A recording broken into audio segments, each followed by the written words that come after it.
ఒక ఒక ఒక చిన్న కథ చెప్తాను. ఆ కథ చెప్పిన తర్వాత ఎందుకని బీఫ్ గురించి మనం మాట్లాడుకున్నాం అన్న విషయానికి కనెక్ట్ చేసే ప్రయత్నం చేస్తాను. మీకు ఛత్రపతి శివాజీ గారి గురించి ఎంతమంది తెలుసు? మహారాష్ట్రలో ఛత్రపతి శివాజీ గారు కదా. ముఘల్ రాజ్యాలు ఈ దేశంలో విస్తరించే సమయంలో స్థానికంగా ఉన్నటువంటి ఈ మనువాదులు ఏమనుకున్నారు అని అంటే, ఇక మన రాజ్యాలన్నీ నశించిపోతాయి, మన పరిస్థితి ఏంటి, ఏమైపోతామో వీళ్ళు వెళ్ళి కొట్లాడరు, వీళ్ళకి చేత కాదు. వీళ్ళకి ఏం తెలుసు? ముందుండి ఎవరినైనా పావులాగా వాడుకోవటం మాత్రమే తెలుసు. ప్రోత్సహిస్తే ఒక శూద్ర కులానికి చెందినటువంటి ఛత్రపతి శివాజీ గారు, ఇప్పుడున్నటువంటి దాన్ని ఏమంటారు, ఇప్పుడున్నటువంటి మరాఠాలకు సంబంధించినటువంటి వాడు, ఆయన ముందుకు వచ్చి ఆయన నాయకత్వం తీసుకుని మహర్లను ఆయన రిక్రూట్ చేసుకున్నాడు. మహర్లు అంటే ఎవరు అని అంటే, మన ప్రాంతంలో వారికి సరిగ్గా కూలిగే వారు మాలలు అనుకోండి. మహర్లను రిక్రూట్ చేసుకున్నాడు. ఎందుకు మహర్లను రిక్రూట్ చేసుకున్నాడు అని అంటే, వాళ్ళు శరీర దారుఢ్యం బాగా ఉంటుంది, పొడుగ్గా ఉంటారు, వారు బాగా పోట్లాడతారు, వారికి పోట్లాడే గుణం ఉంది, వారు కష్టపడతారు అని అర్థం చేసుకున్నాడు. కాబట్టి వారు ఈ ప్రోటీన్ బాగా తింటారు. ఏ ప్రోటీన్? బీఫ్ తింటారు కాబట్టి అని వారిని రిక్రూట్ చేసుకున్నాడు. రిక్రూట్ చేసుకుని వారికి ఉండాల్సినటువంటి ట్రైనింగ్ ఇచ్చి, చేయాల్సినటువంటి ట్రైనింగ్ చేసి, వారిని ఒక బ్రహ్మాండమైన సైన్యంగా తయారు చేసి పోరాడాడు. పోరాడి ఒకానొక సమయానికి ఈ మొఘల్ సామ్రాజ్యాన్ని మరాఠా సామ్రాజ్యంగా మలిచే దిశగా వెళ్ళిపోయాడు. ఆయన ఛత్రపతి ఇప్పుడు ఆయన రాజు అవ్వాలి అని అంటే ఒక్క బ్రాహ్మణుడు ముందుకొచ్చి ఆయనకు పట్టాభిషేకం చేయట్లేదు. ఒక్క బ్రాహ్మణుడు. ఆయన బ్రతిమాలుకున్నాడు అందరినీ, రండి అయ్యా, దయచేసి రండి, నేను మీ వాడినే కదా అంటే, నువ్వు మా వాడిని ఎట్లవుతావురా, నువ్వు మా వాడివి కాదు. ఛత్రపతి శివాజీకి పట్టిన గతి గురించి మాట్లాడుతున్నాను, నీకు నాకు పట్టింది కాదు. ఎవరైతే వారి తరఫున పోరాడాడో, ఎవరైతే వారిని సంరక్షించడం కోసం పోరాడాడో, ఎవరైతే వారి ధర్మాన్ని సంరక్షించడం కోసం పోరాడాడో, ఆయనకు బొట్టు పెడితే నేను తాకాల్సి వస్తుంది శూద్రుణ్ణి, నేను ఎట్లా బొట్టు పెడతాను అని అన్నాడు. లాస్ట్ కు అంబాజీ భట్ అనే ఒక ఆయన్ని పట్టుకొని వచ్చుకుని కాశీ నుంచి ఎడమకాలి బొట్టును వేలుతో బొట్టు పెట్టాడు. మన దేశంలో మహారాష్ట్రలో ఇప్పటికీ కూడా ఛత్రపతి శివాజీ బొమ్మ పెట్టుకుని శివసేనులుగా కొంతమంది పిలుచుకుంటూ ఉంటారు. ఏ మనుధర్మ శాస్త్రం గురించి పోరాడుతున్నారంటే వాళ్ళు ఈ మనుధర్మ శాస్త్రం గురించి పోరాడుతున్నారు. ఎడమకాలి బొట్టను వేలుతో బొట్టు పెట్టి ఆ భట్టని ఆయన అప్పుడు ఈయనను ఛత్రపతిగా ఘోషించటానికి ముందు ఒక షరతు పెట్టారు. నువ్వు ఇంతమంది బ్రాహ్మణులకు ఈ విధంగా భోజనం పెట్టాలి, ఇంతమంది బ్రాహ్మణులకు ఈ విధంగా మణుగులు ఇవ్వాలి, ఇంతమంది బ్రాహ్మణులకు ఈ విధంగా మాన్యాలు ఇవ్వాలి అని ఆంక్షలు పెట్టారు. సరే అని చెప్పి ఆయన ఒప్పుకొని చేశాడు. ఒప్పుకొని చేసిన తర్వాత సరే ఇప్పుడైనా సరే, మరి ఇప్పుడు నేను క్షత్రియుడిగా నువ్వు భావిస్తావా అని అర్థించాడు. నువ్వు ఎట్లా క్షత్రియుడిగా భావిస్తావు? ఇదే విధంగా మీరు ప్రతి సంవత్సరం ఇన్ని సంవత్సరాలు చేస్తే నీ కొడుకు అంటే నీ మనవడికి మేము ఆ అధికారం ఇస్తామన్నారు. అర్థమవుతుందా? ఏ భావజాలంతో మనం పోరాడుతున్నామో అర్థం చేసుకోండి. నీ మనవడికి మేము క్షత్రియుని యొక్క అధికారాన్ని ఇస్తాము అని చెప్పారు. ఆ కారణంగా ఛత్రపతి శివాజీకి పట్టినటువంటి గతి అది. ఇప్పుడు మహర్లు ఆయనకు తోడుగా ఉండి పోరాడారు. కానీ మహర్లు మాత్రం ఎవరు? నిజానికి దాసులు, దస్యులు, రాక్షసుల యొక్క సమాజానికి చెందినోళ్ళు కదా. వీళ్ళని తాకకూడదు కదా. వీళ్ళు ఏ విధంగా ఛత్రపతితో కలిసి పనిచేస్తారు అని అనుకుని అప్పుడు వీళ్ళు పేష్వా అన్నటువంటి ఒక రాజ్యాన్ని తీసుకొచ్చారు. పేష్వా రాజ్యం అంటే ఏంటంటే, ఈ ఛత్రపతులు ఎవరు కూడా సొంతంగా నిర్ణయం తీసుకోవటానికి వీలుండదు. పేష్వాలుగా వ్యవహరించే, అంటే ఈ రోజు ఛత్రపతి అనే ఆయన ప్రెసిడెంట్, పేష్వా అనే ఆయన ప్రైమ్ మినిస్టర్. ఇప్పుడు మీకు అర్థమవుతుంది, ప్రైమ్ మినిస్టర్ అన్ని చేస్తాడు, అవునా కాదు? ప్రెసిడెంట్ ఓన్లీ సైన్ పెడతాడు. అలా చేసేసారు ఎవరిని? ఛత్రపతి వంశాన్ని. పేష్వాలు ముందుండి ఆ ఛత్రపతి వంశాన్ని నిర్వీర్యం చేసేసి కేవలం నువ్వు అక్కడ ఒక బొమ్మగా ఉండు, మిగిలిన పని మేము చేస్తాం అని చెప్పి వాళ్ళు వచ్చిన వెంటనే మహర్లకు ఏం చేశారు తెలుసా? మూతికి ఒక ముంత కట్టారు, వెనకలొక చీపురు కట్టారు. మూతికి ఒక ముంత, వెనకలొక చీపురు కట్టేసి అప్పుడు వాళ్ళు శనివారవాడ అని ఒక ప్రాంతంలో జీవించేవాళ్ళు. పూనాలో శనివారవాడ, పూనా, సతారా, ఈ ప్రాంతాలన్నింటిలో కూడా నేను తిరిగి వచ్చాను. అవన్నీ చూసిన తర్వాత చెప్తున్నాను, ఊరికే చెప్పట్లేదు. శనివారవాడలోకి, శనివారవాడ నుంచి ఇన్ని మైళ్ళ దూరం వరకు అసలు వాళ్ళు కనిపించకూడదు. ఎవరు? ఎవరైతే వాళ్ళ కోసం పోరాడి వారికి రాజ్యాన్ని తీసుకుని వచ్చి ఇచ్చారో, ఎవరైతే ముస్లింలకు వ్యతిరేకంగా పోరాడి వారి కోసం నిలబడ్డారో వాళ్ళు ఏమైపోయారు? సడన్ గా అస్పృశ్యులు, దాసులు, దస్యులు, నాగులు. ఎందుకు? శ్రేయాన్ స్వధర్మో విగుణః అంటే స్వధర్మం ఎంత దరిద్రమైనా సరే అదే చెయ్యాలా అని చెప్పింది కాబట్టి వాళ్ళ పుస్తకం. అర్థమవుతుందా? నీకోసం వాడు కష్టపడినా సరే వాడిని మాత్రం అక్కడ పెట్టాలి. పరధర్మాత్ స్వనుష్ఠితాత్. ఎంత దరిద్రమైనా సరే, ఎంత మంచిదైనా సరే నిష్ఠగా పరధర్మాన్ని మాత్రం చేయకూడదు. ఏంటా పరధర్మం? యేసు ప్రభువుని నమ్ముకోవడం అనుకుంటారు. అది కాదు నేను చెప్పేది. ఒక మహరు పోయి ఒక వారియర్ గా పని చేయకూడదు. ఒక మహర్ వెళ్ళి యుద్ధంలో చేయకూడదు. యుద్ధం చేశాడు కాబట్టి వాడిని మేము ఏం చేస్తాం? ఇప్పుడు దూరం పెడతాం. అర్థమవుతుంది కదా ఇప్పుడు ఎందుకు మనం ఈ మాటలు మాట్లాడుతున్నామో? ఆనాడు వారు పౌష్టికంగా ఉన్నటువంటి బీఫ్ తిన్నారు కాబట్టి, బలంగా ఉన్నారు కాబట్టి వాళ్ళని ఏ విధంగా తిరిగి మనం నిర్వీర్యం చేయాలి? వారు పోరాడి గెలిచి వారికి పట్టం కట్టిన తర్వాత మూతికి ఒక ముంత కట్టండి, వెనకొక చీపురు కట్టండి, వాడు తిరగాలి. వాడు కాలు పెట్టి నడిచిన తర్వాత వాడి కాలే వాడు తుడుచుకుంటూ వెళ్ళాలి అని పని చేశారు. పని చేసిన తర్వాత అలా శనివారవాడ ప్రాంతంలోనికి వారు రానికుండా, ఒకవేళ వస్తే శనివారవాడలో వారి నీడ పడనివ్వకుండా వారి చుట్టూ ఏదైనా ఒకటి పెట్టుకుని నడవాలనటం, వాడి పై వస్త్రం లేకుండా నడవాలనటం, కేవలం గోచిలోనే నడవాలి అనటం, లేకపోతే కొన్నిసార్లు నీ మెడకు కానీ చేతికి కానీ నల్లటివి ఏదైనా కట్టుకోవాలనటం. నువ్వు శూద్రుడని తెలియాలి, అందుకనే నల్ల మొలతాడులే అమ్ముతారు బయట. నువ్వు శూద్రుడు అని తెలియాలి. అలా కట్టినటువంటి ఈ విషయాలన్నీ మొదలుపెట్టి భయంకరమైన పరిస్థితిలో ఉన్నప్పుడు రోడ్డు మీద నడుస్తూ ఉంటే నువ్వు ఎలా రోడ్డు మీద నడుస్తావురా? రోడ్డు మీద నడవడానికి నువ్వు మహరువి కదా, నువ్వు చమహారువు కదా, నువ్వు ఎరుకలవి కదా, నువ్వు యానాదివి కదా, నువ్వు మాదిగవు కదా, నువ్వు మాలవు కదా, నువ్వు నేత కానివి కదా, నువ్వు పింజారివి కదా. నువ్వెట్లా నడుస్తావు? మేము నడుస్తూ వచ్చినప్పుడు దాన్ని ఏమంటారు, నీ నీడ మా మీద పడదా? మేము వెళ్ళి మళ్ళీ స్నానం చేయొద్దా? ఇందుకెళ్ళు అని అన్నారు.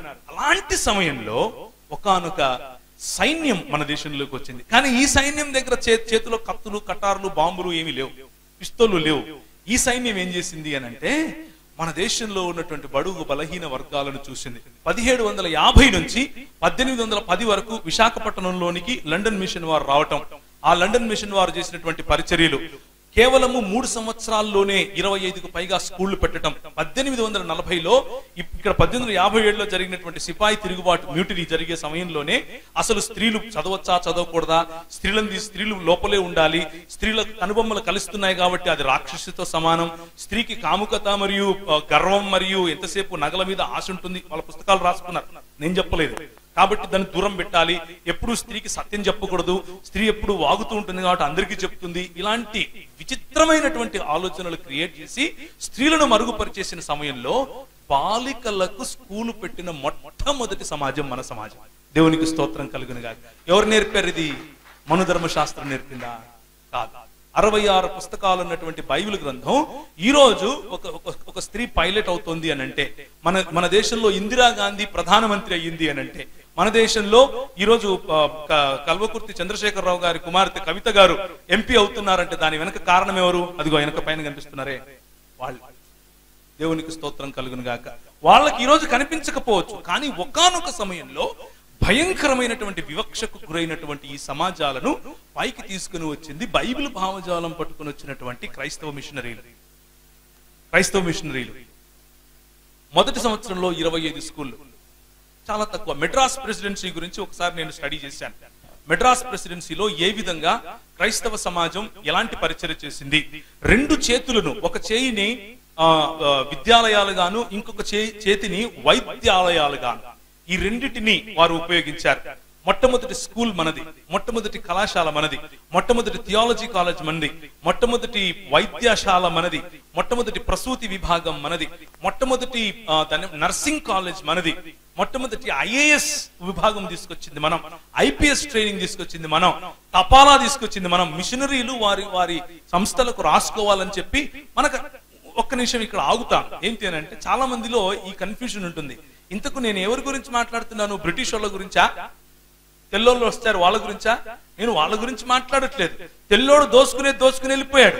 తెల్లోడు గురించి నేను మాట్లాడటంలా. తెల్లోడైనా నల్లోడైనా మన దేశానికి వచ్చినటువంటి మిషనరీలు ఎక్కడెక్కడి నుంచి వచ్చారు?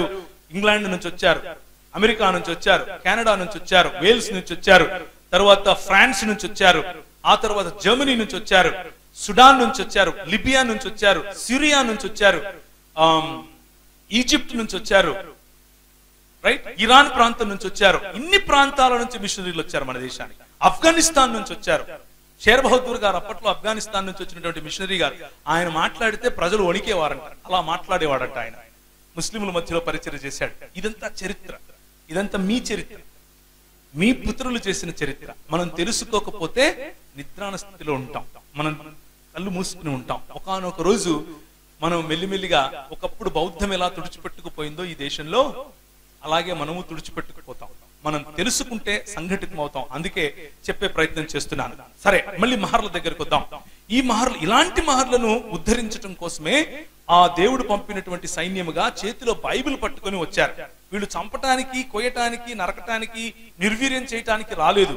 ప్రజలను బాగుపరచటానికి వచ్చారు. మరి ఈ పేష్వాల యొక్క సామ్రాజ్యం విస్తరించింది. భయంకరంగా అణిచివేత జరిగింది. భయంకరంగా మహర్లు, తర్వాత భయంకరంగా అక్కడున్న భంగీలు, భయంకరంగా అక్కడ ఉన్నటువంటి మాల్వా ప్రాంతము, నెమాడ్ ప్రాంతము, తర్వాత ఇప్పుడున్నటువంటి సింధియాలు పాలించినటువంటి ప్రాంతం అంటే గ్వాలియర్ ప్రాంతం, ఈ ప్రాంతం అన్నిట్లో కూడా బడుగు బలహీన వర్గాల పరిస్థితి భయంకరం అయిపోయింది. అలాంటి పరిస్థితుల్లో ఒకానొక సమయంలో బ్రిటిష్ వారు ఈ దేశానికి వచ్చి బ్రిటిష్ వారు పోరాడుతున్నారు పేష్వాలతో. ఎందుకు? మరాఠవాడాను జయించడం కోసం పోరాడుతున్నారు. అది కేవలం ఒక రాజకీయ పరమైనటువంటి, లేకపోతే రాజ్యాధికారం కోసం చేసేటటువంటి పోరాటం. మన పితరులు చేసే పోరాటం కాదది. అయితే ఈ బ్రిటిష్ వాళ్ళు ఏం చేశారంటే, ఈ బ్రిటిష్ వాళ్లకు వీళ్లకుండే తెలివే సావు తెలివితేటలు. అంతా ఒకటే జాతి, ఇది విభజించి పాలించాలనే జాతి. వీళ్ళు ఏం చేశారు అని అంటే, మేము మరాఠాలతో పోరాడుకున్నాం, మా చేత కావట్లేదు. మొదటి రోజు యుద్ధానికి వెళ్తే వందల కింద చచ్చిపోయారు పేష్వాలతో పోరాడలేక. అప్పుడు మహర్లను మళ్ళీ చూశారు. వీళ్ళు ఏందబ్బా, వీళ్ళు పెద్ద పెద్దగా దాన్ని ఏమంటారు, ఏం తింటారు వీళ్ళేమో లావుగా పొడుగ్గా ఎత్తుకున్నారు, మంచిగా యుద్ధం చేస్తున్నారు. ఎలా వచ్చింది అది? ఆ శరీర దారుఢ్యం వాళ్ళు తినేటటువంటి భోజనం అలాంటిది. ఈ పేష్వాలు తినరు కదా, పేష్వాలు పప్పు తింటారు. పప్పు తింటే ఏం యుద్ధం చేస్తారు? వీళ్ళని పట్టుకొచ్చుకుందాం అని చెప్పి వాళ్ళని రిక్రూట్ చేశారు. రిక్రూట్ చేసుకున్న తర్వాత వీళ్ళు 20,000 మంది సైన్యాన్ని, దాదాపు 900-500 సంఖ్య పక్కన పెట్టండి, ఏదైతే ఏముంది, భీమా కోరేగావ్ అనేటువంటి ప్రాంతంలో వాళ్ళు నిలబడి పోరాడారు. వాళ్ళు నిలబడి పోరాడితే ఒకే రోజు రాత్రి ఆ ప్రాంతంలో పేష్వాలను ఓడించారు.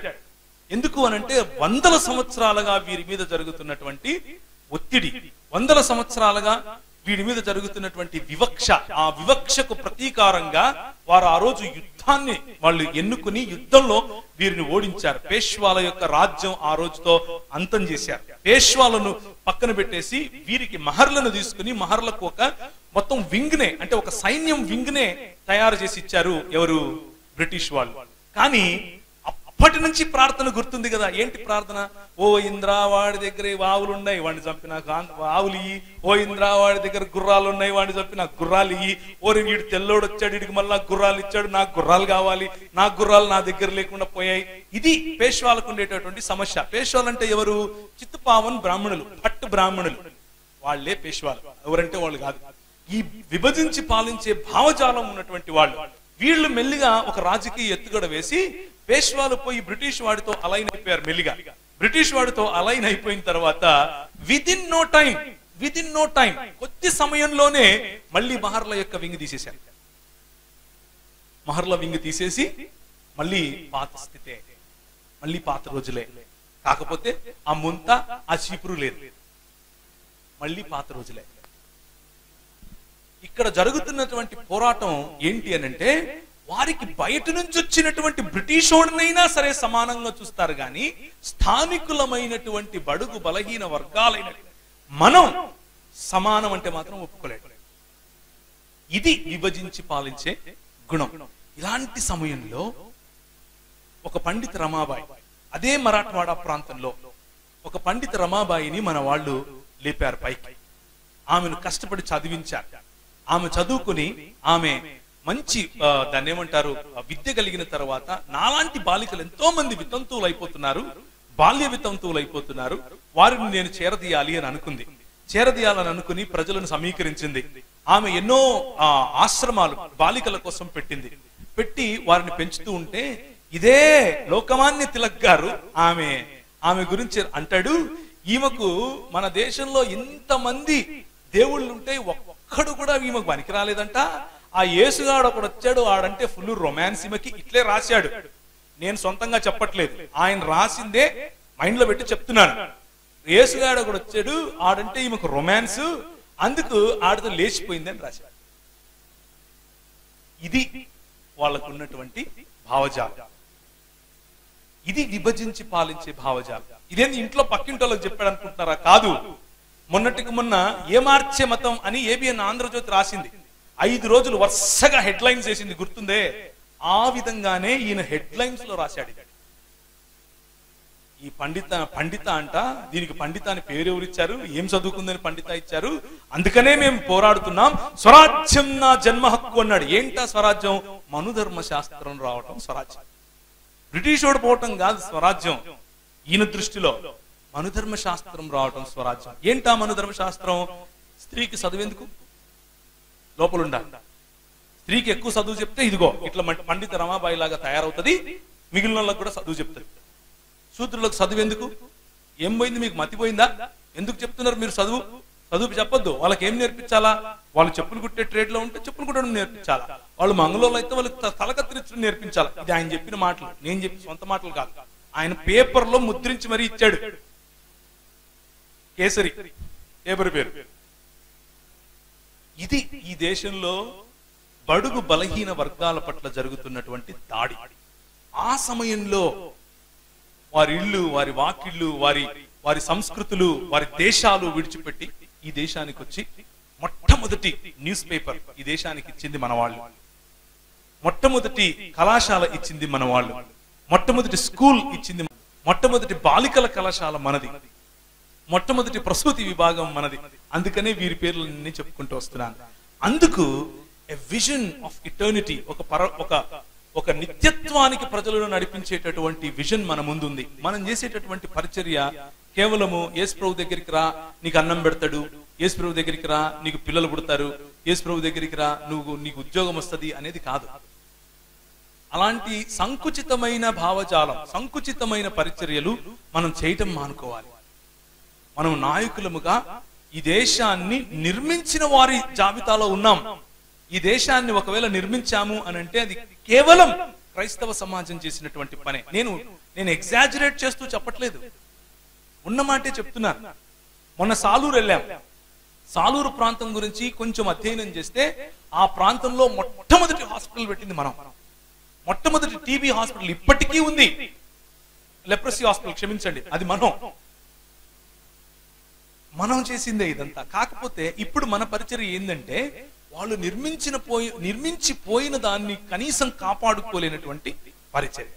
ఉన్న ఆస్తులు అమ్ముకోవటం, ఉన్న భూములు అమ్ముకోవటం, ఏ కులాన్నైతే ఏ కుల ప్రాతిపదికనైతే మనల్ని విభజించారో ఈ దేశంలో ఉన్నటువంటి నల్ల దొరలు ఆ కుల ప్రాతిపదికలోనికే మెల్లిమెల్లిగా మనము జారిపోయి కుల సంఘాలు కట్టుకొని ఇవి క్రైస్తవ సంఘాలని పిలుచుకుంటున్నాం. ఇది మనం చేసేటటువంటి పరిచయం. Shame on us my brothers. మనం సిగ్గుపడాలి. మనం రోటీ చూసాం, కపడా చూసాం. ఎందుకు మహర్లకు పైన లేకపోతే ఎందుకు తక్కువ కులాలకు పైన బట్టలు వేసుకోకూడదో, మూతికి ముంత కట్టుకున్నారో చూసాం. ఆఖరిగా ఇంకొక కథ ముగిస్తాను. ఒక ఆయన, ఇది మీకు తెలిసి ఉంటుంది, ఒక ఆయన చక్కగా రాజ్యాన్ని పాలిస్తున్నాడు. ఆయన పేరు బలి చక్రవర్తి. విన్నారా ఎప్పుడన్నా కథ? చక్కగా రాజ్యాన్ని పాలిస్తున్నాడు. ఇది ఒక కథ రూపంలో చెప్పినా కానీ ఇది వారి యొక్క మానసికతకు చిహ్నం. ఏంటా మానసికత అంటే, నీ దగ్గర భూమి ఉంటే వాళ్ళు ఒప్పుకోలేరు. నీ దగ్గర ఎలా భూమి ఉంటుంది? నీ దగ్గర భూమి ఉండడానికి వీలు లేదు అన్నది ఆలోచన. ఈ బలి చక్రవర్తి మంచిగా చక్కగా సుభిక్షంగా అందరినీ పాలిస్తూ ఉంటే చూడలేనటువంటి ఈ ఆర్య సమాజం ఒక ఆయన వామనుడి లాగా వచ్చి అడుగుతాడు, నాకు 3 అడుగులు కావాలి అని. ఒక అడుగు ఆయన ఉన్న చోట అంటే భూమి మీద, ఇంకొక అడుగు సకల బ్రహ్మాండం మీద పెట్టి ఇంక 3వ అడుగు ఎక్కడ పెట్టాలి అని అంటే ఆయన అంటాడు, ఇదిగో నా తల మీద పెట్టయ్యా అని వంగి తన తలను అర్పిస్తాడు. అప్పుడు ఈ దేవునిగా పిలువబడే ఈ వామనుడు అతఃపాతాళానికి ఆ మనిషిని తొక్కేస్తాడు. ఇది వారి సంస్కృతి. ఏంటంటే నీ దగ్గర భూమి ఉండటం వాళ్ళకి ఇష్టం లేదు, నీ దగ్గర ఇల్లు ఉండటం వారికి ఇష్టం లేదు. నువ్వు బట్ట కట్టద్దు, నువ్వు భోజనం చెయ్యొద్దు, నీ దగ్గర ఇల్లు ఉండద్దు, ఈ 3 ఉండద్దు. ఈ 3 చేశారు మన క్రైస్తవ సమాజం. మొట్టమొదటిగా చదువిచ్చారు. నీకు కోల్పోయినటువంటి గుర్తింపు, నువ్వు మనిషివి అన్న గుర్తింపును తిరిగి తీసుకొని వచ్చి ఇచ్చారు. నీకు మేము సాలూరుకి వెళ్ళినప్పుడు అక్కడ పనిచేసినటువంటి జర్మనీ దేశానికి చెందినటువంటి మిషనరీ గారు ఆయన ఏం చేశారు అనంటే, ఒక 20 ఎకరాలు స్థలం కొని ఉచితంగా కొంతమందికి పంచి, కొంతమంది అగ్రకులస్తులకు అమ్మి అందరినీ ఒకే కమ్యూనిటీలోకి కట్టే ప్రయత్నం చేశాడు. అంటే నేషనల్ ఇంటిగ్రేషన్, సర్వకులాలను ఇంటిగ్రేట్ చేసేటటువంటి పని ఎవరు చేశారు? మన పితరులు చేశారు. విభజించే పని ఎవరు చేశారు? ఈ దేశాన్ని కుసంస్కృతిలోనికి తీసుకెళ్ళినటువంటి వారు చేశారు. ఇది మనం తెలుసుకోవాలి అన్న ఉద్దేశంతో చేసేదే ఇండాలజీ. మన దేశ చరిత్ర ఏంటి, ఆ దేశ చరిత్రలో మనల్ని ఏ విధంగా కడుతున్నారు అన్నది. ఒకానొక సమయంలో ఈ ఒంగోలు ప్రాంతం భయంకరమైనటువంటి కరువు, తినటానికి భోజనం లేదు, కష్టపడుతున్నారు.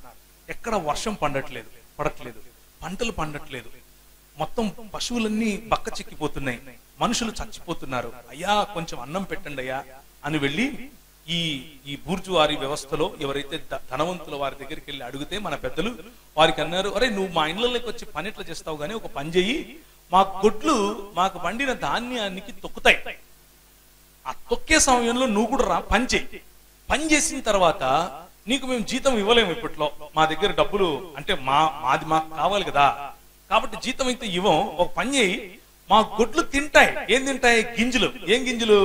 అప్పుడు కంకులు పండిస్తున్నారు, కంకులు తింటాయి. కంకులు అంటే అర్థమవుతుందా? కంకి అంటే ఏంటో? మొక్కజొన్నలు అవి తొక్కుతాయి. తొక్కిన తర్వాత ఆ తొక్కుతూ తింటాయి. తిన్న తర్వాత పేడేస్తాయి. అవి అరిగించుకోలేవు. ఎందుకంటే పశువులు ఎలా అరిగించుకుంటాయి? నెమరు వేయాలి. ఒక చోట కూర్చుంటే నెమరు వేయాలి. మీకు తెలుసు కదా, మీకు అన్ని తెలిసినవే ఇవన్నీ. నెమరు వేస్తే తప్ప అరిగించుకోలేవు పశువులు. అవి పేడ వేస్తాయి. ఆ పేడ మీకు జీతంగా ఇస్తాను అన్నారు.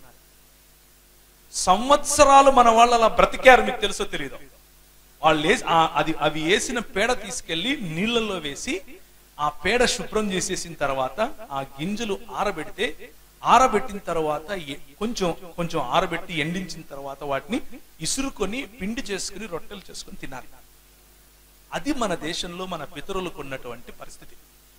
ఆ రోజుల్లో అలాంటి పరిస్థితుల్లో ఒక జాన్ ఈ క్లౌ అనేటటువంటి ఆయన వచ్చాడు. జాన్ ఈ క్లౌ, ఆయన పేరు ఎంతమందికి తెలుసు? చరిత్ర 2, 3. ఇది మన దుస్థితి.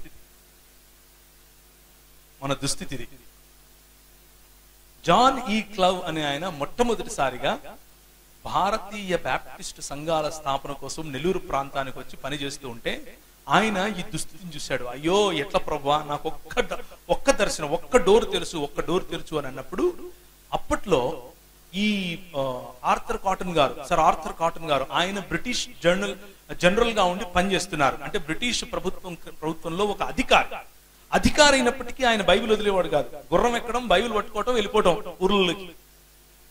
గుర్రం మీదనే వెళ్ళిపోయి సువార్త చెప్పెట్టాడు ఆయన. అస్సలు కాంప్రమైజ్ అయ్యే క్వశ్చన్ లేదు ఆ రోజుల్లోనే.